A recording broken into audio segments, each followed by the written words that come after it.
Hey everybody, it's me Tania and I'm back with another video. And it's a video, as you can tell by the title. Hold up y'all, let me see. Do I need to take my glasses off or what? Like, I don't really like how my eyes look, but this video I will be telling a story time of my suicide attempt and a story time about the psych ward I was in. Okay, so let's get started. Grab your popcorn, grab everything. Let me turn my car off. Free. I'm human, but I'm comfortable with me. I'm capable, I'm not to get emotional. So yeah, let's get it. Let's go. I really do not like this fucking lighting. All right, so let's get started. So I'm going to do like a background story of like kind of like somewhat what led me up to doing what I did, but I'm not going to be telling everything that made me did what I did because some stuff is confidential and I forgave some people already and I don't want to make them look bad or anything. So let's start it.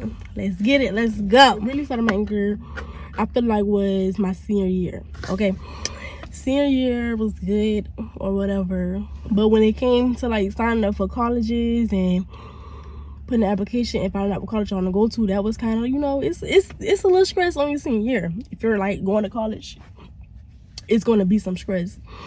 So around this time, me and my sister, we made a decision. I have a twin sister.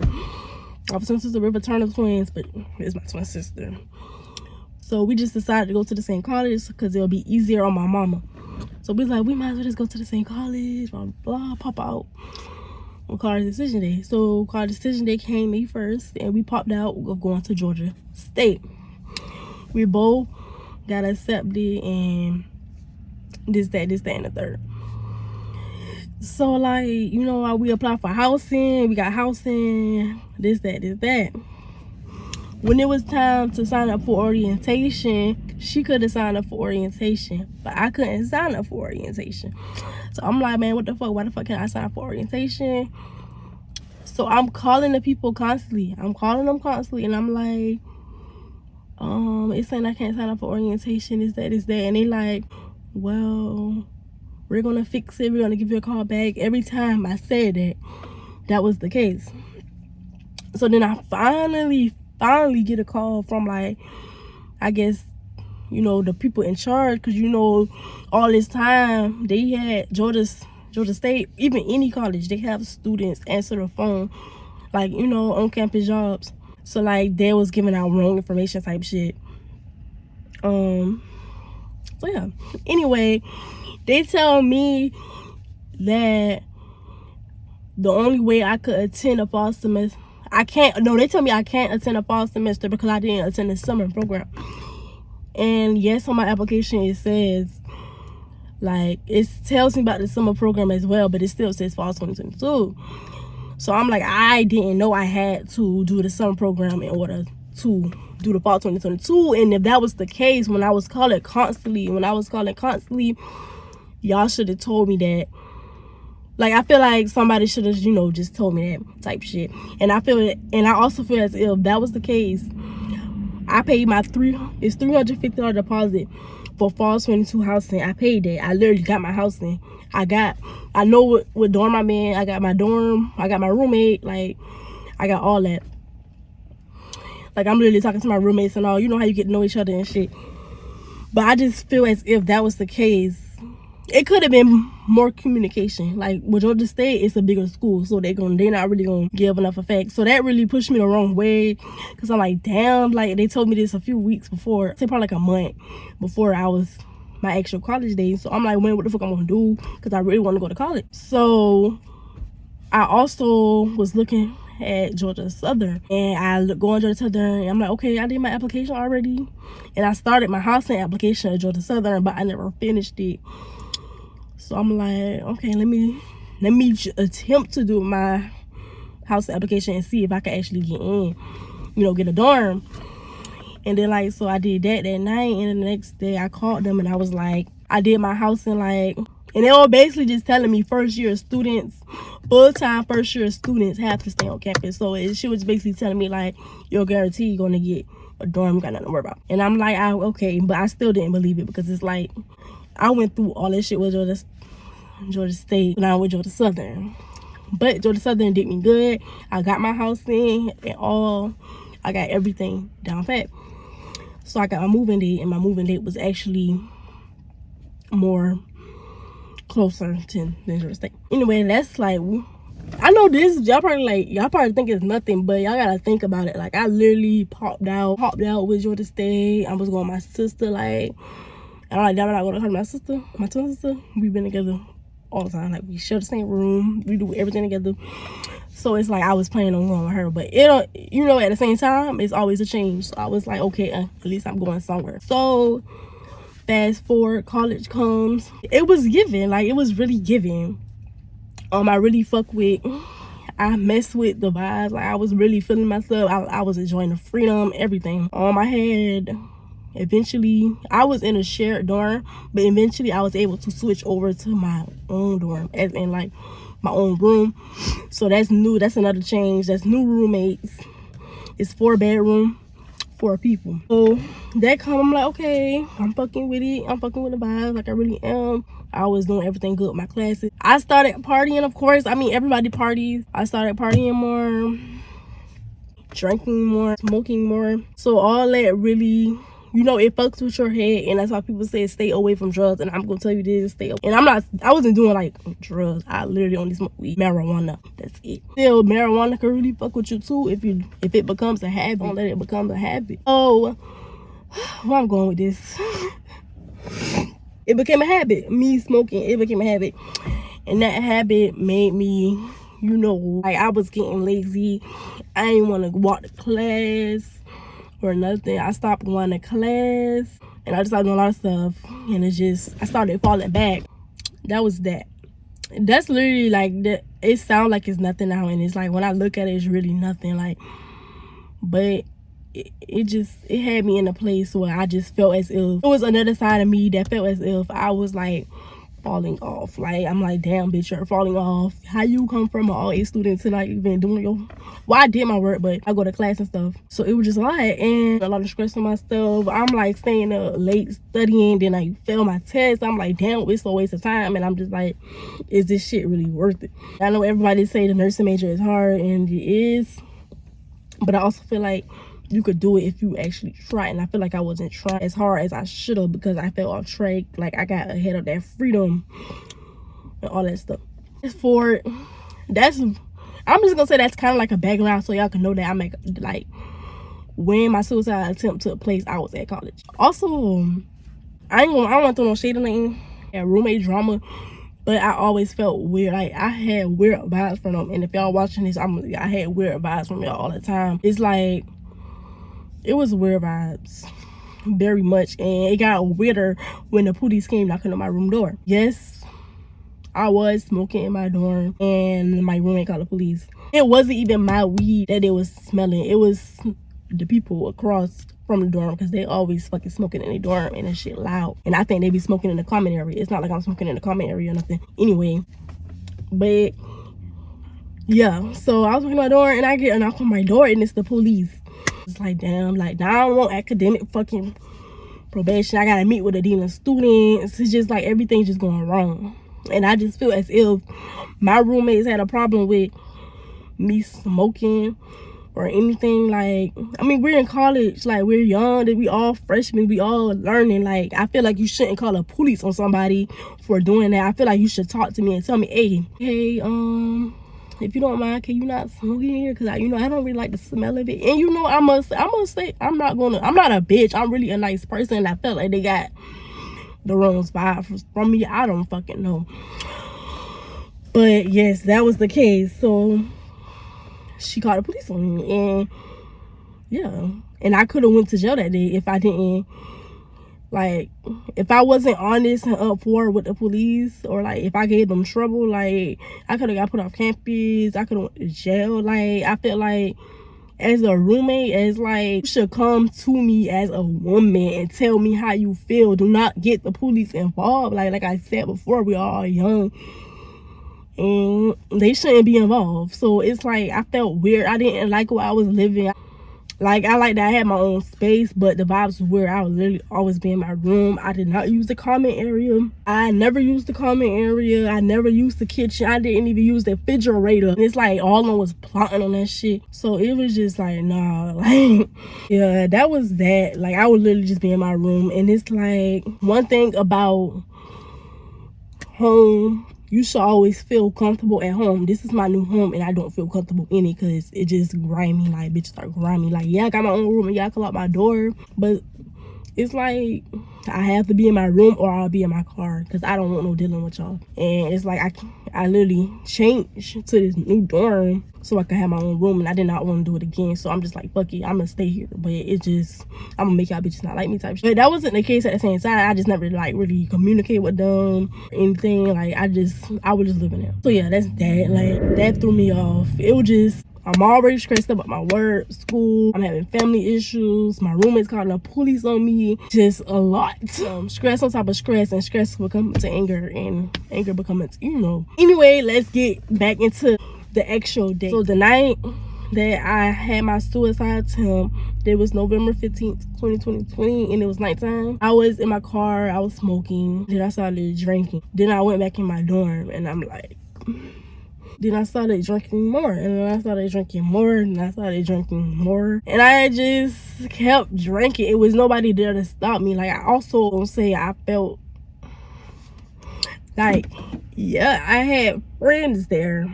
I'm about to cry, but it's okay to cry. Yes, I had 2 friends there, but I also felt alone. Like, I felt like I was losing myself, and I felt like I ain't had nobody, even though I did. It took me a minute to realize how much people actually care for me after me doing that. But in my mind, nobody gave a fuck about me, and I felt like everybody was against me. Like, nobody, I don't know, like, I always felt like that. Like, I literally always had that feeling. I don't know if it was because, I don't know. But while I'm drinking, I'm just like, I'm gonna keep drinking till I can't feel no more, because I'm tired. I'm so tired of feeling numb. I'm so tired of this depression. So while I'm drinking, I just think to myself, y'all, this night is into pieces. I just think to myself, like, let me stop. I just think to myself, like, I don't know, like, I'm so tired of feeling it, and it's like this feeling, it was depression. Like, people think depression is just when you're sad. Like, depression is in your head. It's when you have voices in your head. These voices in my head is telling me nobody give a fuck about you. You losing yourself. You don't even care about yourself, because if you cared about yourself, you wouldn't have let all this shit control you. And it's like a part of me was still there that night, but the liquor took over. The liquor took over my emotions. The liquor took over every single thing, and it's like, damn. So all I remember I had some pictures on my wall. I took the pictures down. I look at the pictures and I'm like, I love y'all. I'm sorry. Like, I don't know. Like, I don't feel like being here no more. Like, I don't feel like living this life, because like, I'm not happy. I'm tired of being depressed. Like, I just want to be like set free. Like, I don't know what death leads to, but that's how I felt at that time. I was like, yeah, I'm about to do it. And I'm going to tell you right now, this wasn't, people like, in this video, if you watch this video, you will know.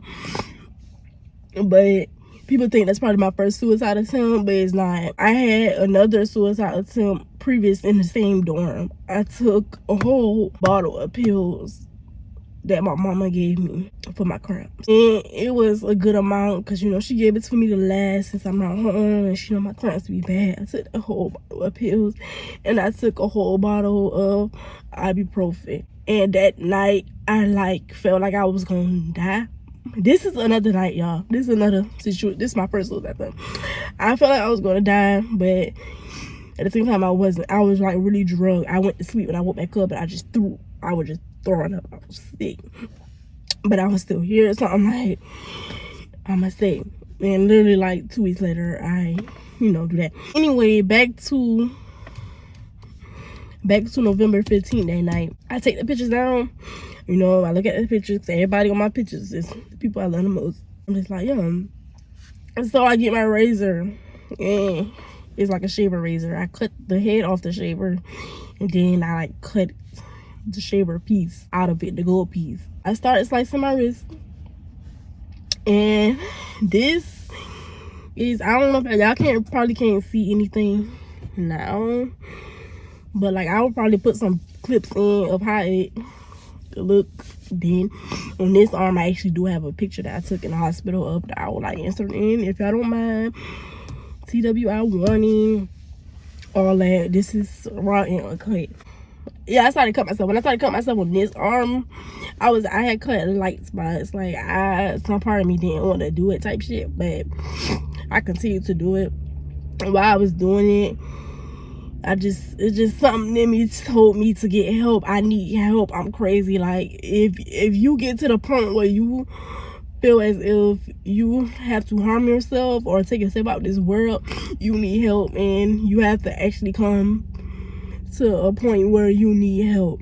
And I needed help and I wanted help. I didn't want to die that night. Like I really did. And it's like I did not want to die that night. So I called for help. I called my sister. I called everybody. My sister answered the phone. I don't really remember much. I have some text messages. I was texting people. I wanted help. I couldn't control my actions, but a part of me, I didn't want to die that night. I did.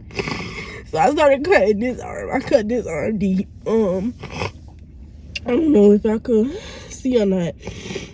I don't know, y'all can't see. I will insert clips, but I cut this arm deeper than this one, because when I started cutting this one, I guess I don't even remember cutting this arm. So now I'm in instant bits. I'm gonna tell y'all it's in bits of pizza tonight. So I know I was on the floor. I know my sister was like, oh, the police coming, they're gonna help you. It's my friends, they stayed in the same building, but we didn't stay together. So they come, I guess they come, they knock on the door. They told me their point of view. They said they knocked on the door, nobody was answering. Knock on the door, they like, oh, nobody was answering and stuff. So I guess eventually one answered or whatever. And I guess the police came in. My door was locked. I don't really remember how the police got in, but I remember them like trying to get in my door. I remember hearing them like banging on my door. I always remember telling them, I don't want to die, I need help. I can't get up. I couldn't get up. My body was numb. I was numb. Like it was just my head. Like I could not feel my body. I can't really tell y'all much because I don't remember much. I don't remember getting in no fucking ambulance, being in the hospital bed. Okay, once I'm in the hospital bed, they give me medicine, and my drunkenness, it calms down. It calms down. I'm trying to see how to make this lighting good. My drunkenness comes down. I was on the phone with my sister and my best friend. My sister was like, I called the fucking nurse a bitch, and I'm like, oh my god, I'm a nice person. Like I was like, damn, I want to tell him sorry. Like, I was drunk. I remember seeing my mama come in, and I'm like, my mom's so sorry. Like, and like seeing her look on my mama's face, it hurt me more, it made me cry more. Guys, I'm gonna cry a lot, cause this shit is a lot. So at this point, I'm like, then my mama had to leave. They told her she had to leave. And it's like, I'm confused at this point. I don't know what's gonna happen to me. I know I'm finna be in this hospital for a minute, but at this point, I want comfort. Like, I want people around me, but I didn't have that. I didn't have my phone. I don't know. Eventually they moved me to this room. This room is like, it's like a room, no windows. It's like a fucking box. They have a little ass fucking TV, and I didn't have my fucking glasses, so I couldn't barely even watch the TV. And it's like, they have you on camera. It's literally a camera on my bed. I'm sorry. At this point, I'm a suicide watch. And I'm just like, I don't know what to do. Like, Yeah, I made it out, but like, why is this, like, this is my outcome. Like, at this point, I had it as if, like, I'm getting punished for doing what I did. I couldn't have no visitors, I couldn't have no phone calls, I couldn't talk to my mama. It just, I was by myself, and that shit eats me. Like, it eats me. I was just, like, by myself after. That's traumatic. Like, what I went through is very traumatic. So, like, to not have, like, nobody by your side, it fucks with you. It does. It really does. So, they was telling me I'm going to get sent to a facility, but they had to find me a facility, and no facility have no bed. So, I would have to be there until a facility have beds available. And so, I went to hospital Monday night. I didn't leave until Wednesday morning. And in that room, y'all, I promise you, in this room, no, I was just in my head, and Beyonce was telling me to hold on. Y'all know Beyonce Blue, you gotta hold on. And she was telling me to hold on, and it's like, I'm gonna hold on, I'm gonna keep going, because if I try to do something again, it's like I'm on camera, they're gonna stop me. It's gonna be no point. At this point, I just have to live. I just have to live the shit day by day. I gotta be strong, and that shit made me stronger. Like, I feel like I'm a strong ass individual, and nobody can tell me I'm not. Nobody can tell me I'm not. So Wednesday morning comes, and the police come in, and at this point I'm confused. Like, I'm really confused. I'm like, okay, at the same time, would this be considered another violation? Because I was drinking on campus, I was smoking on campus. Like, I don't know what they found in my room. Like, did they go through my stuff? Because the police was there. And they like, oh, we about to take you to John Place. I'm like, what is John Place? And he was saying how, it's a behavior center. It's basically a psych ward. They didn't have a psych ward at the hospital. They had to send me to a facility. And then, I get up. They hand me my bags and stuff on my phone and on my thing. But, of course, I couldn't get on it. And he tells me, he was like, oh, I'm not going to put you in handcuffs because you're calm. I'm like, what the fuck you mean you're not going to put me in handcuffs because I'm calm? You was going to put me in handcuffs, nigga? And then I was in the back of the police car. And I'm just like, what the fuck? So, he's talking to me. And this is the same exact officer that was in. He worked at the jail. He knew my brother. He knew my last name. He was like, oh, blah, blah, blah, your brother? I was like, yeah, that's my brother. Oh, and he was just like, it was a black one. He just made me feel like, more comfortable. You'll probably be in there. You're not going to be in there no more than a month. And I'm like, bitch, I don't want to be in there for 2 days. Like, what are you saying? Like, but at the same time, I'm just telling myself, it's okay. It's okay. You're going to thug it out. So, I sat in time and see the fucking place. Okay, I go to the place. I go in. And it's like just crazy people crack eggs. But it's a smaller facility. I'm so happy I got like somewhat good insurance. They was able to get me into like a good facility. Like, they say that's like a top facility, which I agree. So I was there, and when I got there, I was just like, oh my God, like, here I go. And they said, they was like, since you come to the hospital, we're not gonna script search her. I'm like, bitch, y'all wasn't gonna script search me anyway. I'm not fucking bending over, turn my ass people's cheeks apart and coughing. No. She did something like, to lift up my shirt, just like put my bra like this, make sure nothing come out, and that's like literally it. I had to take my nose ring out and my motherfucking belly pissing out, y'all. I was so motherfucking mad, 'cause I thought it was gonna close. I get there.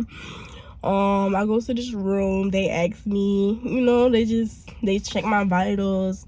They see my arm. I have these big old things on my fucking arm. I'm about to say, who the fuck coming in my car? Because, bitch, I gotta go. Okay, they go to the room. It was a nice lady.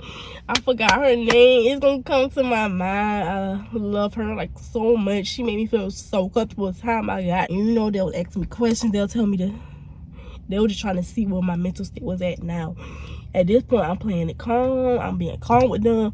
I'm talking like I got common sense. A lot of people in there do not have common sense at all. Some people is actually like crazy in the head. Like, I'm not gonna say I was mentally crazy, but I wasn't physically crazy. Like, I could function. Like, I could talk to you properly. Like, as they could see that I was talking regular and normal. They tell me I could go on my phone and I could hit contact numbers that I need to get. And then, yeah, so I'm on my phone, y'all. I see all my missed calls. She was texting me, and I couldn't even text them back, y'all. That made me cry so bad. But, yeah, I got my sister number and stuff. I already know my mom number her. Another man, he came in the same time I came in. And, we were just sitting there. We sitting in the day room. That's what they call it. And, he tells me, he's like, oh, are you here? Like, if you don't mind me asking. And I told him, and he just told me a story. Like, he actually had a best friend that did the exact same thing I did, and she lost her life. And he was just telling me how I'm blessed to be here. And it's like, I'm like, and, he told me his reason on why he was there as well. And it's like, we clicked like this to this motherfucking day. His name is Kevin. He was an older gay man, but his vibes was so raw, y'all. Like, he literally made my whole stay there so good. Like, I actually, like, after a few days, we was actually having fun. Do this, do that. Like, we would have fun. Like, we were just, like, we in here together. We got here together, so it's best to stick together. It's good to have somebody, you could talk to make time go by fast. Oh, my mama called me, and, y'all, I wrote down on the phone. My mama, I don't want to be here. Like, I don't want to be here. It's like jail. Like, you could be out your room certain times and this, that, and third. But the facility people there was really nice. And they really made me feel like, that. Now, the people in there was kind of crazy. But I'm not going to diss y'all. Probably like, bitch, you shouldn't be laughing at them people. But me and my friend Kevin, we was laughing at them because they was so fucking funny. Like, they was actually crazy in the head. It's this one man, he was schizophrenic, I think, and he used to call me Michelle Obama's daughter, and he was so weird. He liked me, y'all, and he would always say, where you stay at? Or you finna come stay with me when you get out? I was like, no. He gave me weird pervert vibes. I told him to watch it around me. Okay, because, like, you never know, and insecurity was low. But, I talked to my mom and stuff. At this point, I don't know when I'm getting out of this fucking place. 2 days go by. I'm holding on. I found books to read. We have TV. We got cable. We just watching Love and Hip Hop, Medea BT. Making time go by fast. Playing telling story times about our life, getting to know each other. Because it's like, if we in here, we got to make the best out of it. So we get out, we never come back. So yeah, that's how that went. And they tell me I gotta be there 3 to 5 more days, y'all. And I just broke down. I did not want to be there for that fucking long. Each day felt like a fucking week, y'all. I kid you not. Remind you, I never been in a lot of situations like that. I never been in jail. I always been on my phone 24/7. I'm not gonna say I'm spoiled. I like shit my way. I like cleanest. The bathrooms did not have no doors on it.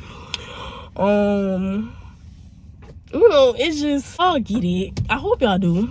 But yeah, that's how the facility went down. I met some people in there that was, real good. My Kevin and Moon was literally a vibe. Kevin was literally, if y'all ever watch BJTV, and the man, I forgot his name on BJTV. His name is I can't think. Y'all know what I'm talking about. He be having an eye like this, and he be being extra. That's exactly how Kevin act, and it was just so funny. Like, Kevin would go back and forth with the people, with the staff and all, cause they was slick trying to treat you like you're not a human being, but we are. Like, I know nobody never mistreated me, because I feel like they see me as like, they see me as this young girl, college student, having trouble. She made a mistake. But they talk to people that, like, was on meth and crack, lace. They actually was crazy. All type of ways. They will do them all type of ways. They'll tell them they can't get the phone, this, that, and this, and that. But when I noticed, when I would ask the same thing they asked, they will reply different. They will be different. And, like, everybody should be treated the same way. That's how I felt at the same time. But like I said, nobody mistreated me. Overall, I learned a lot there. Like, I learned other people's stories. Like, I told them my story, and it's like, they was like, they understand, like, that shit, it goes like that, but at the same time, you gotta keep going. Like, they were telling me I should be really blessed, like, cause I never went through no struggle. Like, I never had, like, Like, people were telling me so about them getting raped in their household, having to live on the streets. Like, one thing for sure, my mama always made sure I was straight. Like, I never lived like a poor life or nothing. So, like, yeah, like, it's some stuff you should be grateful of, as if, like, I shouldn't let little stuff lead me to be this way, because it's bigger shit in this world. It's bigger stuff that's happening. So for me to, you know, but it was all in my head. Depression is a thing. I got diagnosed with major depressive disorder. Major depressive disorder is literally in your head, y'all. Like, it's like any little thing will get you sad, emotional. It's like you want to fight the whole world. Like, somebody could say hey to you, you be like, what, bitch? Like, why you saying hate? It's like that. So that's how that went. I'm not gonna tell everything that went down in the facility. Just know it was a good facility. I learned a lot, and it changed me and made me stronger. I took each day by day. I occupied my time every single day, and I just kept going, y'all. Like, I really did.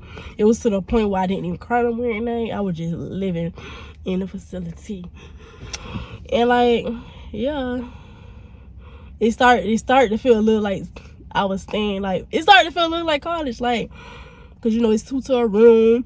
My roommate, she was cool as fuck. She was funny as fuck. She was on, like, a lot of drugs and shit.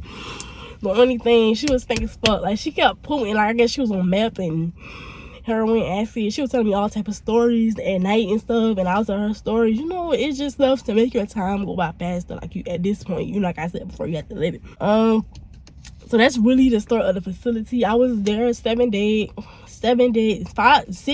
5 nights. I was there 6 days, 5 nights. I mean, I was at the hospital for 1 night and 2 days. So yeah, that's really my story time, y'all. Like I said, I'm not gonna get too deep into like the people. Just know it's a lot more to the story, but this is the basics.